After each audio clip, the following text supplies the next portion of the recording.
Hello friends, स्वागत है एक बार फिर से। हम फोर्थ क्लास जो चतुर्थ श्रेणी एग्ज़ाम है आपका 20 सितंबर के, उसकी जो जीके की क्लासेस हैं उनकी चर्चा कर रहे थे और कल हमने एक क्लास ले ली थी। आज उसी पेपर को आगे बढ़ाते हुए आगे के जो क्वेश्चन बचे हुए थे उनकी चर्चा करेंगे। आपका समय ख़राब न करते हुए जल्दी इस सीरीज़ को हम फटाफट से ख़त्म करेंगे और जब तक आपका एग्ज़ाम रहेगा तब तक ये चलती रहेगी, ठीक है। तो शुरू करते हैं आज का पहला सवाल। निम्नलिखित में से राजस्थान की प्रथम पवन ऊर्जा परियोजना कौन सी है?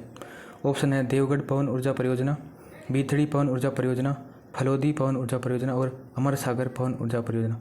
तो इस प्रश्न का राइट आंसर ऑप्शन डी होगा। अमर सागर पवन ऊर्जा परियोजना जो है वो राजस्थान की प्रथम पवन ऊर्जा परियोजना है और ये कहाँ स्थित है? ये हमारी जैसलमेर में है। कहाँ है? जैसलमेर में, ठीक है। इसकी स्थापना कब हुई थी? इसकी स्थापना होती है 14 अगस्त 1999 को। 14 अगस्त 1999 को ये राजस्थान की पहली पवन ऊर्जा परियोजना है।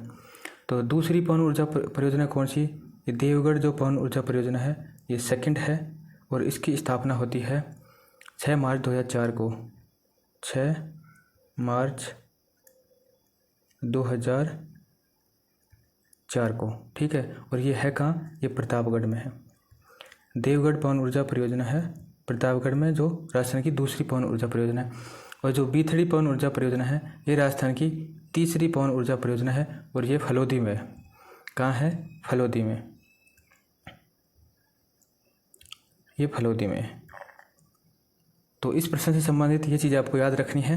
पहली पवन ऊर्जा परियोजना पूछ रखी है जो अमर सागर में, इसकी स्थापना 1999 को होती है। चलिए नेक्स्ट प्रश्न देखते हैं।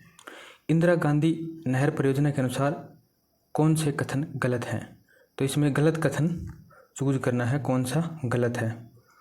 तो इसमें कुछ बड़े ऑप्शंस हैं, ठीक है।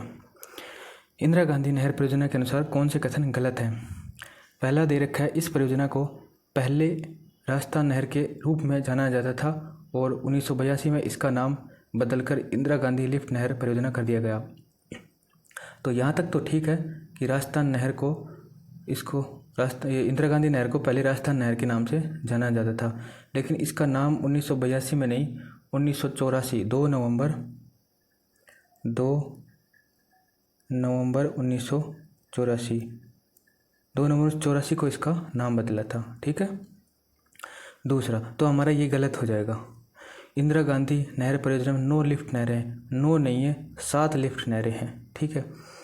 और इस नहर की कल्पना शार्दुल सिंह ने की थी, ये भी हमारा गलत है, ये भी गलत है। इसकी कल्पना करी थी कंवर सेन ने। किसने करी थी? कंवर सेन ने। और जो 1927 में बन करके ये तैयार हो गई थी। चौथा है, नहर हरियाणा से नहीं गुजरती है, ये भी गलत है। वैसे तो ये हरियाणा से नहीं गुजरती है, ये गलत हो जाएगा क्योंकि हरियाणा से गुजरती है ये। तो सारे ऑप्शन इसके क्या हैं? गलत है, इसलिए इसका राइट आंसर ऑप्शन डी होगा। हरियाणा से नहीं गुजरती है गलत है, गुजरती है। नहर की कल्पना किसने रखी है? कंवर सेन ने रखी है। यहाँ पे शार्दुल सिंह दे रखा है, ये भी गलत। इंदिरा गांधी नहर परियोजना 9 लिफ्ट नहरें हैं, नहीं 7 हैं, इसलिए ये भी गलत हो जाएगा। और इसका नाम 1982 में नहीं, इसका 2 नवंबर 1984 को इसका नाम राजस्थान नहर से इंदिरा गांधी नहर कर दिया गया था। तो सारे ही कथन इसमें गलत हैं, इसलिए ऑप्शन डी सही होगा। चलिए नेक्स्ट प्रश्न देखते हैं। संविधान की पंचायती राज व्यवस्था के 73वें संविधान संशोधन के अनुसार कौन से कथन सही है? तो यहाँ पे सही पूछ रहा है कि कौन से कथन सही है। पहला है, पंचायती राज संस्थाओं में अध्यक्ष के कम से कम 2/3 पद महिलाओं के लिए आरक्षित है, ये गलत है। महिलाओं के लिए 50% यानी 1/2 50% पद आरक्षित है, ठीक है। और ये कब किया गया था? 2009 में। पहले 1/3 ही पद आरक्षित थे। जब ये पंचायती राज जो संशोधन लागू हुआ था तब 1/3 थे। 2009 में संशोधन करके इसमें 50% यानी 1/2 महिलाओं के लिए आरक्षित किए गए, ठीक है। तो ये हमारा गलत हो जाएगा। दूसरा है, 73वें संविधान संशोधन द्वारा 11वीं अनुसूची को संविधान में जोड़ा गया, ये तो हमारा सही है। तीसरा है मध्य प्रदेश 73वां संविधान संशोधन लागू करने वाला पहला राज्य था। ये गलत हो जाएगा। जो 73वां संविधान संशोधन था उसको लागू करने वाला पहला राज्य कर्नाटक था। ठीक है, कौन सा राज्य था? कर्नाटक।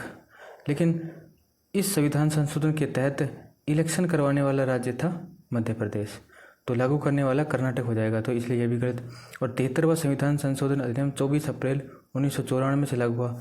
1994 नहीं, ये 1993 से लागू हुआ था, तो हमारा ये भी गलत। तो ये भी गलत, ये भी गलत, एक सही है दूसरा। तो ऐसा कोई ऑप्शन था नहीं कि केवल 2 सही हो, इसलिए इस प्रश्न को बोर्ड ने डिलीट किया था। ठीक है, डिलीट कर दिया था।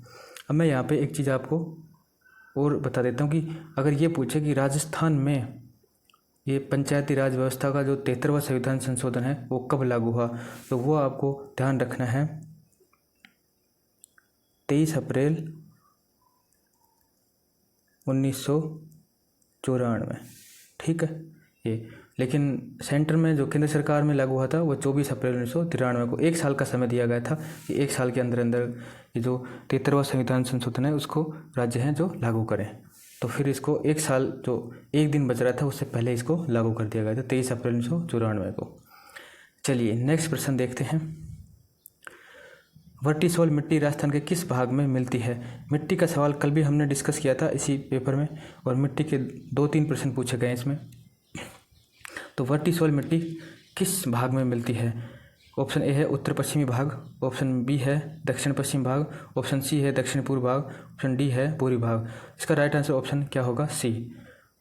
जो दक्षिण पूर्वी भाग है उसमें वर्टिसोल मिट्टी पाई जाती है। जो हाड़ौती क्षेत्र है, कोटा, बूंदी, बारा, झालावाड़, वहाँ पे वर्टिसोल मिट्टी पाई जाती है।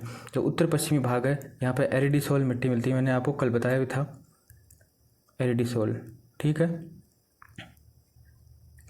दक्षिण पश्चिम भाग या फिर मध्य राजस्थान की बात करें तो वहाँ पे आप इनसेप्टिसोल मिट्टी कर सकते हैं। इनसेप्टिसोल। पूर्वी भाग में जो अलवर, भरतपुर, धौलपुर, करौली, जयपुर वो वाला क्षेत्र है वहाँ पे अल्फिसोल मृदा पाई जाती है। ये प्रश्न हमने कल चर्चा की थी अल्फिसोल की। ठीक है, और जो पश्चिमी राजस्थान है वहाँ पे एंटीसोल मृदा पाई जाती है। चलिए नेक्स्ट प्रश्न देखते हैं। निम्नलिखित में से कौन सी नदी आंतरिक अफवाह से संबंधित नहीं है? तो इनमें से जो कौन सी नदी है जो आंतरिक अफवाह की नदी नहीं है?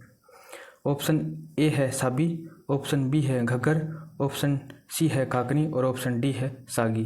तो इसका राइट आंसर बोर्ड ने सागी माना है। सागी जो है ये लूणी की अंतिम सहायक नदी है। किसकी? लूणी की सहायक नदी है, और जो कि आंतरिक प्रवाह की नदी नहीं है, ये खंभात की खाड़ी में जाती है। घग्गर को भी आंतरिक प्रवाह की नदी माना जाता है क्योंकि जब इसमें बाढ़ आती है तभी ये फोर्ट अब्बास पाकिस्तान तक जाती है। साबी नदी जयपुर और अलवर के क्षेत्र में बहती है, आजकल ये लुप्त है, अलवर तक आके ये सिमट जाती है। और काकनी नदी ये जैसलमेर में बहती है और ये भी एक अंत्य प्रवाह की नदी है। तो राइट आंसर अपना डी हो जाएगा। सागी जो लूणी की सहायक नदी है वो अंत्य प्रवाह की नदी नहीं है। चलिए नेक्स्ट प्रश्न है हमारा, राष्ट्रीय झील संरक्षण कार्यक्रम के अंतर्गत राजस्थान की निम्नलिखित में से कौन सी झील शामिल नहीं है? ये जो राष्ट्रीय झील संरक्षण कार्यक्रम है ये बहुत ज़्यादा बार एग्जाम में पूछा जाता है। इसकी short form NLCP, national lake conservation programme बोलते हैं। ठीक है, ये शुरू होता है कब? सन 2001 में। ये केंद्र सरकार ने शुरू किया था ये प्रोग्राम 2001 में। तो राजस्थान की इसमें टोटल 6 झीलें शामिल हैं। कितनी झीलें शामिल हैं राजस्थान की? 6। तो फतेह सागर झील जो है ये भी शामिल है, नक्की भी शामिल है, आना सागर भी शामिल है, राजसमंद इसमें शामिल नहीं है। इसका राइट आंसर तो ऑप्शन डी होगा। और 3 तो ये हो गई, और 3 झीलें और कौन कौन सी है? एक आप इसमें जयपुर की है मानसागर, वो ऐड कर लो, जयपुर की मानसागर। फतेह सागर ये उदयपुर की है, इसके साथ में पिछोला झील ये भी राष्ट्रीय झील संरक्षण के अंतर्गत शामिल है। नक्की सिरोही की शामिल है। आना सागर के साथ में अजमेर की पुष्कर झील ये भी इसमें शामिल है।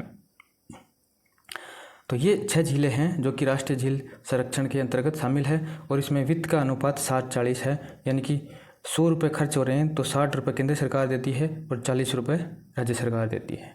ठीक है, चलिए नेक्स्ट प्रश्न, निम्नलिखित में से कौन सा सिंचाई परियोजना और जिला सुमेलित नहीं है। एक तरफ हमारी सिंचाई परियोजना है और एक तरफ जिला। बहुत ही इम्पोर्टेंट क्वेश्चन है इस पेपर में। और आपका जो पेपर होने वाला है 4th ग्रेड या फिर वीडियो या फिर रिट जो भी आगामी एग्ज़ाम है उनमें, या फिर 2nd ग्रेड का जो एग्ज़ाम है हाल ही में, वहाँ इस पेपर से वहाँ से आपको ज़रूर सवाल देखने को मिलेंगे कि रिपीटेड होते हैं बहुत ज़्यादा सवाल। चलिए देखते हैं कौन सा सुमेलित नहीं है। पहले आपको ये देख लेना क्या पूछ रहा है। तो नहीं है, यहाँ पे आपको टिक लगा लेना नहीं है। तो बिलास परियोजना ये 12 में है, ये तो सही है। चोली परियोजना डूंगरपुर में, ये गलत है, ये सुमेलित। पांचना बांध करौली में है, ये भी सही है। और गरदड़ा परियोजना बूंदी में, ये भी सही है। तो चोली परियोजना है कहाँ? तो चोली है झालावाड़ में। कहाँ पे है? चोली परियोजना झालावाड़ में। ठीक है, ये तो हो गया। ठीक है, और मैं आपको कुछ बांध और परियोजनाएं और बता देता हूँ जो कि इम्पोर्टेंट है, काफ़ी बार आती है। एक तो अंधेरी जो परियोजना है वो भी कहाँ है? 12 में। 12 के साथ में ऐड कर लो। अंधेरी परियोजना और बिलास परियोजना दोनों 12 में। एक तकली जो परियोजना है वो कोटा में है। तकली परियोजना ये भी काफ़ी बार एग्जाम में आती है। तकली कहाँ पे है? कोटा में। ठीक है, एक अडवाणा बांध जो है वो कहाँ है? भीलवाड़ा में। अडवाणा बांध, अडवाणा जो बांध है वो कहाँ है? वो भीलवाड़ा में, शाहपुरा भीलवाड़ा में। तो ये चीज़ें मैंने बताई। इनके अलावा 4-5 ये 6 हो गई हैं। 6 बांध आपको ये इम्पोर्टेंट है और जहाँ से पूछने की संभावना प्रबल रहती है, ये इस प्रकार के बांध हैं। ठीक है, तो राइट आंसर अपना इसमें क्या था? बी था। चोली परियोजना डूंगरपुर में नहीं है, ये झालावाड़ में है। ठीक है, चलिए नेक्स्ट प्रश्न देखते हैं। राजस्थान में कौन सी तिलहन की फसल रबी के मौसम में बोई जाती है? तो वह फसल इनमें से जो रबी के मौसम में बोई जाती है। रबी का मतलब क्या होता है? ऐसी फसल जो कि अब आपकी सितंबर अक्टूबर के आसपास या फिर अक्टूबर नवंबर में बोई जाती है। अक्टूबर नवंबर में बोई जाती है और मार्च अप्रैल में उसकी कटाई हो जाती है। यानी कि वह फसल जो सर्दियों में होती है, ठीक है, वो रबी की फसल होगी। देखो, सरसों, मूंगफली, सोयाबीन और तिल। तो आपका राइट आंसर ऑप्शन ए ही होगा, सरसों। मूंगफली जो है ये खरीफ की फसल है, सोयाबीन भी खरीफ की फसल है और तिल जो है तिल भी खरीफ की फसल है। सरसों, चना, गेहूँ, जौ, ये सभी क्या है? ये सभी रबी की फसलें हैं। ठीक है, चलिए नेक्स्ट प्रश्न देखते हैं। कौन सा औद्योगिक पार्क और स्थान जो है सुमेलित नहीं है? ये औद्योगिक पार्क से एक क्वेश्चन दे रखा है। ठीक है, ऑप्शन ए में दे रखा है चमड़ा पार्क अचरोल में, ऑप्शन बी जापानी पार्क नीमराना में, स्टोन पार्क धौलपुर और हौजरी पार्क चौपान की। तो इसमें जापानी पार्क जो नीमराना में है ये सही है। जापानी पार्क नीमराना में सही है। स्टोन पार्क धौलपुर में, ये भी सही है। हौजरी पार्क ये चौपान की भिवाड़ी में है, चौपान की भिवाड़ी में। और नीमराना ये जो अलवर में है, अब तो खैर जल्दी जा रहे में आता है। जापानी पार्क, चमड़ा पार्क ये अचरोल में नहीं है। कहाँ नहीं है? अचरोल में, इसलिए सही सुमेलित नहीं, यही पूछ रहा है। तो कहाँ है चमड़ा पार्क? ये है मानपुरा माचेड़ी, मानपुरा माचेड़ी जयपुर में। ठीक है, मानपुरा माचेड़ी में है चमड़ा पार्क। जापानी park Neemrana, stone park Dholpur, hosiery park Chopanki Bhiwadi और चमड़ा पार्क मानपुरा माचेड़ी जयपुर। तो ये अपना राइट आंसर हो जाएगा इसका ऑप्शन ए। चलिए नेक्स्ट प्रश्न देखते हैं। नेक्स्ट प्रश्न की बात करें तो नेक्स्ट प्रश्न है हमारा, कौन सा बांध और जिला सम्मिलित नहीं है? फिर से एक बांध का सवाल आ गया, अभी पीछे भी आया था। क्या पूछ रहा है? सुमेलित नहीं है। घोसुंडा बांध चित्तौड़ में, ये तो सही है। हिंगोनिया बांध जयपुर में, ये भी सही है, आपने पढ़ा होगा। मोरा सागर बांध टोंक में, ये सही नहीं है। और पांचना बांध करौली में, ये सही है। तो मोरा सागर बांध कहाँ है? ये मोरा सागर जो बांध है और मोरेल सागर, ये 2 बांध है, ये 2 परियोजना है। मोरेल सागर ये दोनों है हमारे सवाई माधोपुर में। कहाँ पे? सवाई माधोपुर। मोरा सागर और मोरेल सागर दोनों जो बांध है, दोनों के दोनों कहाँ हैं? सवाई माधोपुर में, इसलिए राइट आंसर अपना ऑप्शन सी हो जाएगा, ये सुमेलित नहीं है। नेक्स्ट प्रश्न देखते हैं, निम्नलिखित में से कौन सा जनजाति स्थान और क्षेत्र सुमेलित नहीं है। अब फिर से जनजाति और स्थान को सुमेलित नहीं ये पूछ रहा है। अच्छे लेवल का पेपर था ये, और वीडियो में मेंस का पेपर है, और हर सवाल इसमें यही है, कौन सा सुमेलित है कौन सा नहीं है, कौन ज़्यादातर तो नहीं सुमेलित है, यही पूछ रखा है। इसको बोर्ड ने डिलीट किया है, इस सवाल को, ठीक है, डिलीट किया गया है, क्योंकि मैं बताऊंगा क्यों डिलीट किया गया है इसको, ठीक है। तो डिलीट क्यों किया गया है मैं आपको बता देता हूँ कि डामोर जो जनजाति है, कौन सी, डामोर, ये डूंगरपुर के सिमलवाड़ा में मिलती है। कहाँ पे, सिमलवाड़ा में डामोर जनजाति।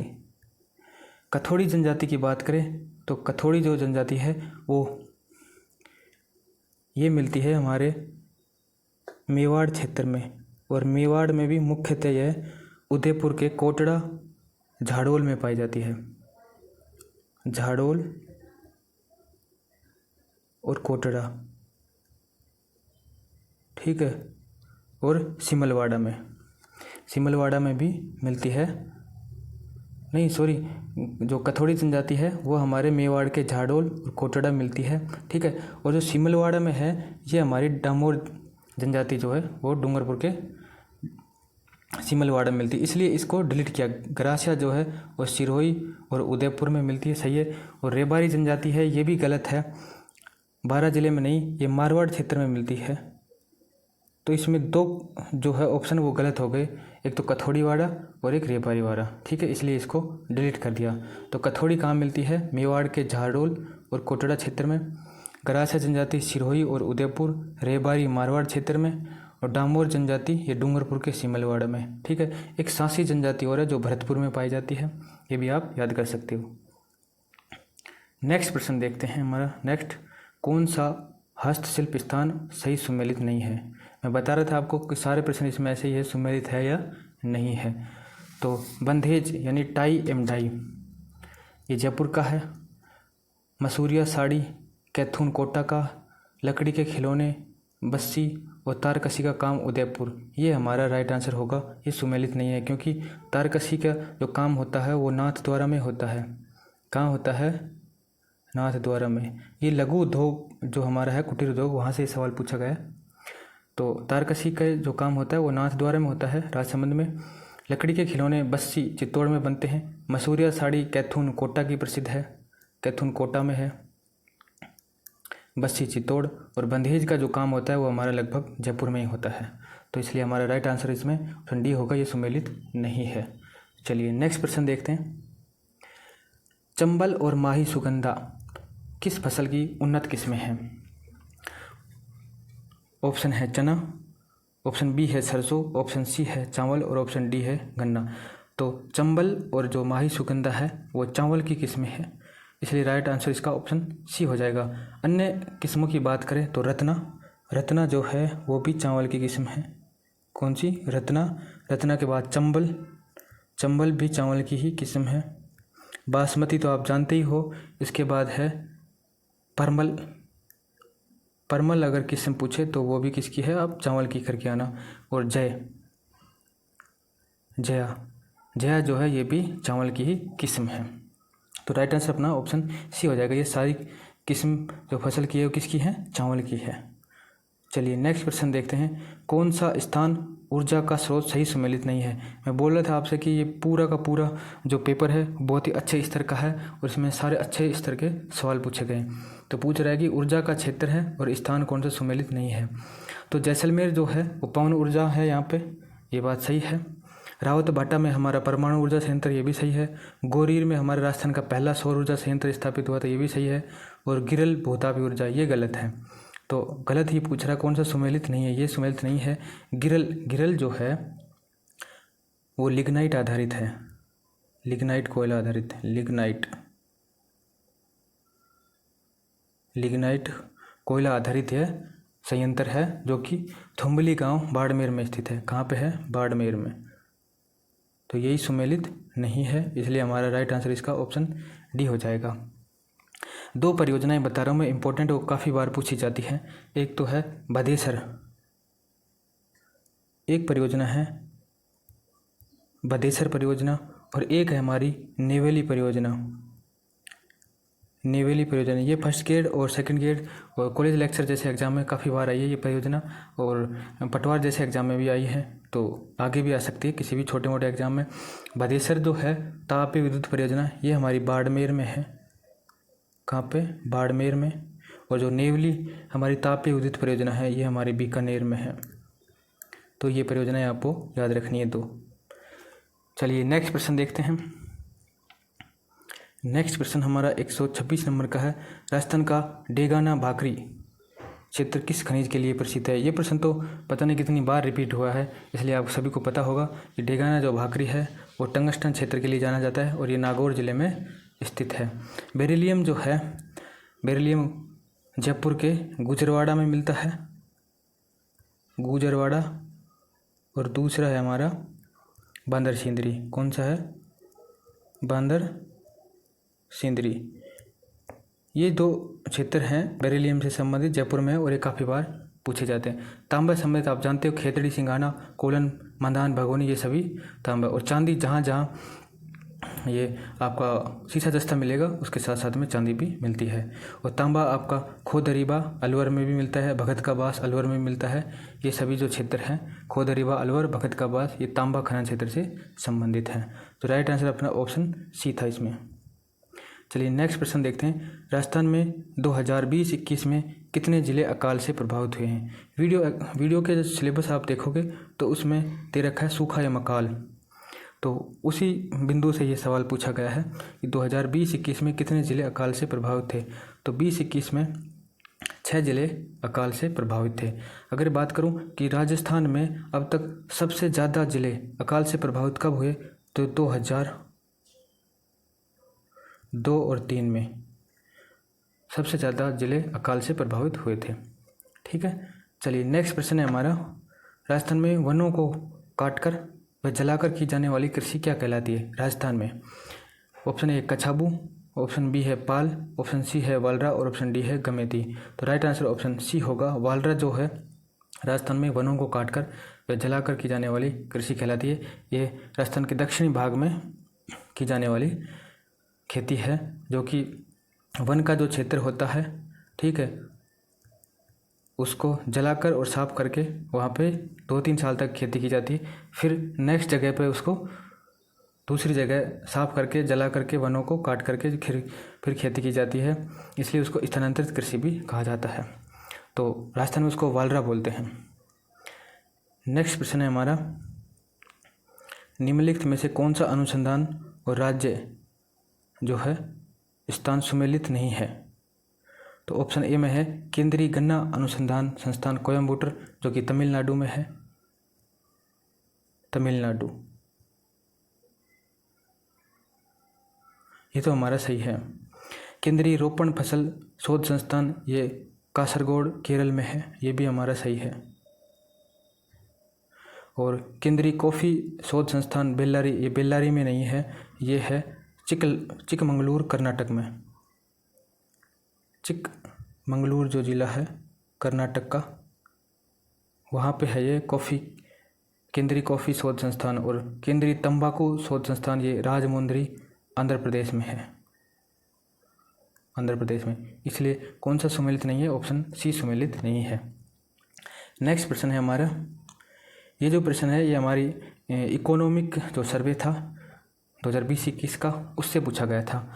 कृषि एवं संबंधित क्षेत्र का वर्ष 2020-21 में वर्तमान कीमतों पर राजस्थान के सकल राज्य मूल्य वर्धन में यानी GSVA में कितना योगदान है कृषि एवं उससे संबंधित क्षेत्र का? तो तब के लिए राइट आंसर इसका बी था, लेकिन अब वर्तमान की बात करें तो स्थिर कीमतों पर कितना योगदान है? स्थिर कीमतों पर तो आपका 26.54% का योगदान है। और प्रचलित मूल्यों की पूछे, जो कि इस प्रश्न में पूछा गया है, प्रचलित पर योगदान है 26.92 का। तो ये दोनों ही बहुत इंपॉर्टेंट है, अब की बार भी पूछे जा सकते हैं। क्योंकि वीडियो में विशेष रूप से कृषि एवं अर्थव्यवस्था पर फोकस किया गया है, इसलिए ये प्रश्न भी अब दोबारा से रिपीट भी हो सकता है। तो दोबारा का आंकड़ा ये रहेगा, स्थिर कीमतों पर 26.54 और प्रचलित पर 26.92। नेक्स्ट प्रश्न हमारा देखें तो ये भी अर्थव्यवस्था से संबंधित पूछा गया है कि राजस्थान में 1980-81 से 2015 तक के 35 वर्षों के दौरान किस फसल ने उत्पादन में सर्वाधिक वृद्धि दिखाई। ऑप्शन है बाजरा, गेहूं, तोरिया, सरसों और गन्ना। तो राइट आंसर ऑप्शन इसका क्या हो जाएगा, सी हो जाएगा। 35 वर्षों के दौरान 1980-81-2015 तक तोरिया और जो सरसों फसल थी इसने सर्वाधिक वृद्धि दिखाई है। तो राइट आंसर इसका ऑप्शन सी है। नेक्स्ट है हमारा जनजातियों की जनसंख्या के आधार पर राजस्थान का भारत में कौन सा स्थान है। तो जनजातियों की बात करें तो भारत की दृष्टि से राजस्थान का स्थान है चौथा। ठीक है, राइट आंसर इसका ऑप्शन सी हो जाएगा, चौथा। नेक्स्ट है हमारा, ये भी करंट का सवाल है और ये कृषि अर्थव्यवस्था से संबंधित टॉपिक दे रखा है, इसलिए उसने ये योजना पूछ ली। राजस्थान कृषि प्रसंस्करण, कृषि व्यवसाय एवं कृषि निर्यात प्रोत्साहन नीति कब प्रारंभ की गई। तो ये 17 दिसंबर 2019 को प्रारंभ की गई थी। नेक्स्ट प्रश्न की बात करें तो निम्नलिखित में से मावठ द्वारा लाभार्थी फसल कौन सी नहीं है। यानी कि जो मावठ वर्षा है जो कब होती है, वो कल मैंने बताया था आपको कि दिसंबर और जनवरी के महीने में मावठ होती है। पश्चिमी विक्षोभों से होने वाली बरसात दिसंबर और जनवरी में। तो इससे लाभ प्राप्त करने वाली जो फसल होती है ऑप्शन में कौन सी है, चना, गेहूँ, मूंगफली, सरसों। तो पूछ रहा है कौन सी नहीं है। तो मूंगफली जो है वो खरीफ की फसल है, जो कि इससे लाभ प्राप्त करने वाली फसल नहीं है। चना, गेहूँ, सरसों तीनों ही मावठ से लाभ प्राप्त करने वाली फसलें हैं। मावठ को जब हम गोल्डन ड्रॉप भी बोलते हैं जब बरसात होती है। तो नेक्स्ट प्रश्न है और आज का लास्ट प्रश्न है ये, राजस्थान में जीवन धारा योजना का संबंध है गरीबों हेतु बीमा से, SC और ST हेतु सिंचाई कुओं के निर्माण से, SC और ST हेतु स्वास्थ्य सुविधा से, नगरीय क्षेत्र हेतु पीने के पानी से। तो राजस्थान में एक जीवन धारा योजना चल रही है जिसका संबंध है SC ST हेतु सिंचाई कुओं के निर्माण से। ठीक है, जीवन धारा योजना इसलिए पूछी गई है क्योंकि मैंने बार बार ये बता रहा हूँ कि आपके वीडियो के सिलेबस में कृषि एवं अर्थव्यवस्था दे रखी है, सिंचाई दे रखी है, जल संसाधन दे रखे हैं, तो ये सवाल पूछना एक लाजमी था। तो ये थे आज के इम्पोर्टेंट सवाल। कल ये पेपर ख़त्म हो जाएगा। ये प्रयास आपको कैसा लग रहा है कमेंट्स करके ज़रूर बताएं। वीडियो अच्छा लगा हो तो लाइक शेयर सब्सक्राइब जरूर करें। धन्यवाद।